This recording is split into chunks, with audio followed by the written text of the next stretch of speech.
Yeah, good morning. Good morning. Good morning, Tana. I just want to touch on a few things on politics, Kenyan politics. Number one, it's about the Sifuna movement. Yeah. So the way Sifuna, Sifuna the other day was asked, is this Sifuna thing all about you? Akasema hapana, no. It's not about me. It's about all other Sifunas. All other people are thinking the same way Sifuna is thinking, or the way other people, the direction in which Sifuna is thinking is the same way they are thinking in that direction. So I think that was a good response, because it's not something personal, it's a movement. So number two, in Kenya right now, it's either you're believing, it's either you want change or you don't want change. There are no two ways about it. And Sifuna was very clear. Sifuna said that there is no need for good roads if people are still being killed. There is no need for good roads if there is injustice. There is no need for good roads if the integrity and the dignity of the common mwananchi is not factored. So Sifuna was much more into the value system, into matters integrity, into matters dignity. Once we have that, there's peace, there's freedom of speech. Once that is acquired, then if you have a good road, it makes sense. But you can have very beautiful roads, very beautiful rivers, but if there's no freedom of speech, there's no integrity, there's no justice, then it becomes a problem. And that is what Sifuna is fighting for, and the likes of Sifuna are fighting for. So that is what the status, the legacy politicians don't want. They always want the system to be imbalanced, not to have a proper balance, because that imbalance, it is what makes them to thrive. Wakikuwa maskini, when you're that poor and they are that rich, then they thrive. They become more relevant. And that's why mtu kama Sifuna is appearing to be somebody who is anataka kuharibu maneno. He wants to dilute the system. And those guys want to maintain the system, want the system to remain the same way it is. So me personally, me ni Sifuna. I think the same way Sifuna thinks. Yeah, let's work on the nitty-gritties. Talanta Stadium is a good thing, but Talanta Stadium and people are sleeping hungry, people don't have something to eat, people cannot afford the simplest of meals, people cannot have 3 meals in a day. Kuna watu wajaiva hata sandals, slippers, kuna watu wanalala chini kwa floor, kuna watu hawana nyumba. And you talk of Talanta Stadium? No, I don't think. Our priorities are not well aligned. Number two, unakuta hata Talanta Stadium imetengenezwa, but we are supposed to use 10 shillings, we are using 30 shillings. That means 20 shillings, na hizo 20 shillings you cannot account for them, zimeibiwa. That's another problem. So we have projects that are cash cow projects. So project inaletwa, inakaa mzuri sana, but instead of us spending 10 shillings, we are spending 30 shillings.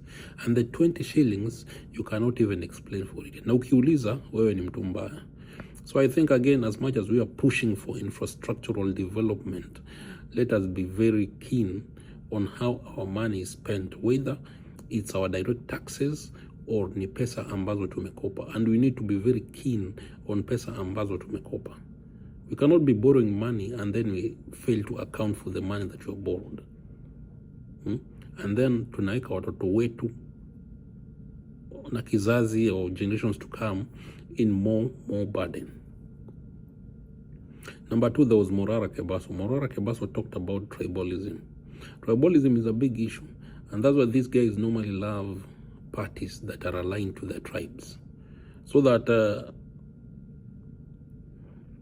let's say I'll give an example of Ruto. Ruto naye make sure that UDA ukiangalia mzuri iko na that Kalenjin factor in it.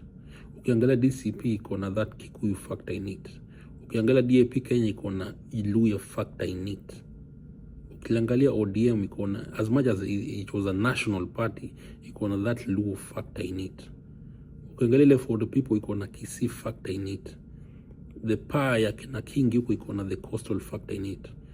So that these guys wanna make sure kwanza wameweka their tribes in cocoons or in groups, and then wanasema aje, when you go to the table we want to negotiate as the coastal people. No, they are negotiating for themselves. You wonder why, you need to wonder why once wamesha negotiate, mbona huu benefit?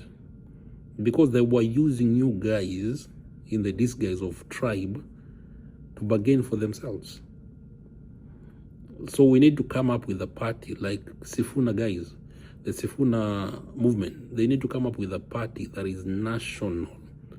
We don't need to hear of we as Luyas, we as Coastarians, we as Luos. No. It's supposed to be a party yenye haina mambo na ukabila.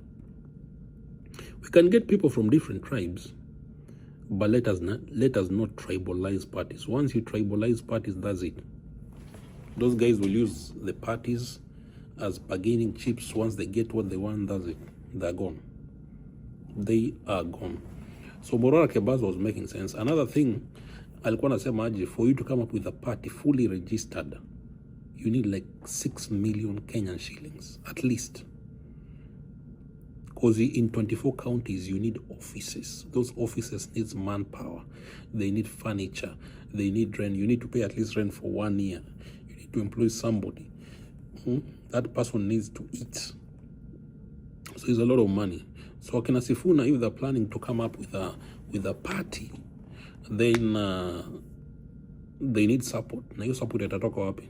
Kwa wananchi. It's a high time us the citizens start participating in coming up with parties. Let us finance the parties. This idea of munaacha mtu anajifinancia their own party. That's why wanakwaga so guarded when it comes to the parties. Like UDA right now, Ruto ndo alichangia a lot of amount of money towards the formation of UDA. So ukitaka kuleta ujinga kwa UDA na kuambia ngoja kwanza. Unajua vile ilianza, nani alilipa rent? Unajua kwanza nani alilipa watu mishahara and so on and so forth. The same thing to ODM. Those guys Raila used to basically run the party, and that's why it's very hard for even akina Oburu Odinga na kuachilia. Ukiangalia DCP party, Gachagua owns the party. So ukitaka kuleta nyef anakuambia kijana toka. Akikupatia tu history vile DCP ilianza na pesa zenye amespend up to now, pesa zake personal, wewe mwenye utatii. So it's a high time, if Sifuna wants to form a party, let him involve the people. Let people participate in coming up with a party. Otherwise, party yenye to come up now, it will be the same as DCP, UDA, KANU, Jubilee, and so on. Jubilee is owned by Uhuru Kenyatta. Yani imefika mali kimeumana, watu wanataka mishahara wafanyikazi wa Jubilee. Inabidi Uhuru amechip in. And that's why it's easier for billionaires to come up with parties and not me and you. Sonko ameform party yake because akona pesa. Yeye ku come up with branches in 24 counties is very easy. Yeye ku employ watu is very easy. And that's why these people steal a lot of money. It's not that because ati hawana chakula, ati hawana nguo. No. Wanajuaga hii pesa inaweza wasaidia kuform a party very easily, ku come up with the branches very easily, kulipa watu for even at least 6 months towards an election and so on and so forth. That's why they steal money. They don't steal money to buy shoes. No, they have money for shoes. They have money for clothes.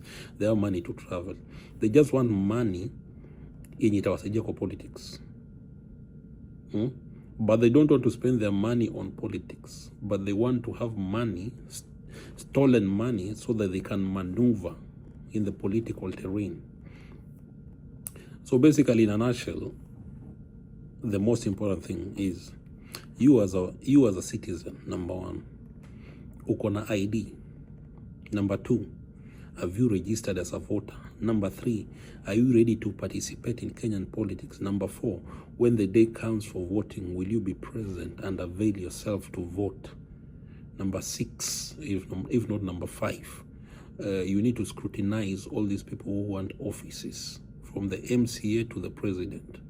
Scrutinize them. Waangalie ni nini wamefanya. Kwa wale wenye wamekuwa kwa maofisi, wamefanya nini? Were they able to like fulfill 3/4 of their manifestos? Kwa vile wamekuwa kwa ofisi, are they thieves? Pesa zenye walipatiwa, can they account for it? This is the time to scrutinize them. Don't wait until the last minute ndo uanze kuwa scrutinize. And then kwa wale ambao wanakuja, again inafaa ni kuwe ni mtu unajua. Kama ni mtu wa kijiji yenu, ni mtu unafaa ujue huyu ni mtu wa mienendo zake ziko aje, net worth yake ni gani, hii pesa yake amepata aje. Ama ni mtu mwizi, alikuwa anafanya kazi kwa kampani fulani, amekuja na with a lot of money in the village, then amewazengua. So unafaa una study mtu na una study vile anaongea. By the time you're making a decision, that decision inafaa ikuwe as a result of you having done due diligence. Otherwise, you'll end up electing the same person, a different person, who has the same character traits as the person that unapaport kutoa. So let us use our brains this time around. Let us not vote with emotions. Let us vote using our brains. Let us vote using our brains so that we don't cry the same way you are crying right now. Otherwise, you still have time, the whole of 2026, 2027. By the time you are casting that vote, utakuwa sure that I made the right decision. You can decide to vote for Ruto, for Gachagua, for Sifuna, for whoever, but make your due diligence. Usi vote too because I'm a Kalenjin, therefore I need to vote for Ruto. No. I'm a Kikuyu, I need to vote for Gachagua. No. I'm a Luya, I need to vote for Sifuna. No. I need blah blah blah. No. Scrutinize your leaders. Scrutinize your leaders. If they're doing the right job, they are accountable, wako na integrity, hawana makesi kotini, wamefanya kazi yao venye inastahili, vote that guy back. But don't vote a person and deep down you know very well that this person is a thief. This person cannot account for the monies that we gave them. This person has not done anything that he promised, but you still go ahead and vote. And you're the same person again, you come on the social media platforms and complain that huyu jamaa fanyi ABCD. No. Sasa wewe ndio mjinga. Tuache kuwa wajinga. Let us start using our brains in 2027. Let us not vote with emotions. Let us not vote along party lines, tribal lines. Let us vote because we believe and we have done our due diligence and we elect the right candidate. So mtu anaweza kuwa ni mzee, anaweza kuwa ni myang, but huyu ni mtu ana deliver. So tusiangalie age, sema huyu mtu ni mzee sana. No, hapana. Huyu mtu amefanya nini ile time tumempatia? Ama akona potential gani? So anaweza kuwa mtu wa 25 years, 20 years, anaweza kuwa mtu wa 60 years, 70 years, but akona ability gani? That is what you're looking at. Otherwise, peace, take care. Love you guys.